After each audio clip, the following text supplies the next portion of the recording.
अस्सलामुअलैकुम वरहमतुल्लाहि वबरकातुहू। रूसी अदब से एक शाहकार मुख्तसर अफसाना। बस स्टॉप पर बूढ़ा शख्स और एक हामला औरत बस के आने का इंतज़ार कर रहे थे। बूढ़ा शख्स तजस्सुस से औरत के पेट की तरफ देख रहा था। इसने पूछा, आप किस महीने में हैं? औरत परेशान हो गई। इसके उदास चेहरे से परेशानी साफ आया थी। पहले तो इसने बूढ़े शख्स के सवाल पर कोई तवज्जो ना दी। फिर चंद लम्हों बाद इसने जवाब दिया, मैं 23वें हफ्ते में हूँ। बूढ़े ने फिर पूछा, क्या यह आपकी पहली पैदाइश है? औरत ने जवाब दिया, हाँ। बूढ़े शख्स ने कहा, परेशान होने की ज़रूरत नहीं, फ़िक्र ना करो, सब ठीक हो जाएगा।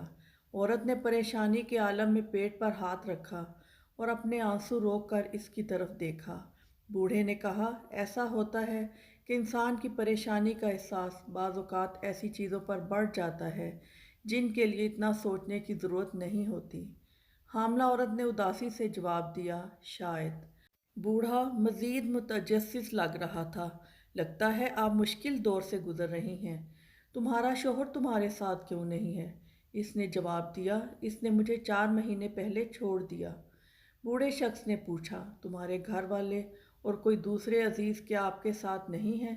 औरत ने गहरा सांस लिया और कहा, मैं सिर्फ़ अपने बीमार वालिद के साथ रहती हूँ। बूढ़े शख्स ने कहा, मुझे ये एक मजबूत सहारा लगता है। इसकी आंखों से आंसू गिरे और बोली, हाँ, यहाँ तक कि जब वो इस हालत में हो। बूढ़े शख्स ने पूछा, इसे किस आर्ज़ा की शिकायत है? औरत ने जवाब दिया, इसे ये याद नहीं रहता कि मैं कौन हूँ। इसने अपना यह आखिरी जुमला इस बस के आने के चंद लम्हों बाद कहा जो इन्हें ले जाने वाली थी। वो उठी और कहने लगी, हमारी बस आ चुकी है। वो पीछे मुड़ी और इसे हाथ से पकड़ा और कहा, चलो बाबा चलें। वीडियो पसंद आए तो आपसे रिक्वेस्ट है वीडियो को लाइक कीजिएगा, इससे बहुत मोटिवेशन मिलती है। और अगर आप और ऐसी अच्छी अच्छी वीडियो देखना चाहते हैं तो चैनल को ज़रूर सब्सक्राइब कीजिएगा। बहुत शुक्रिया। अल्लाह हाफिज़।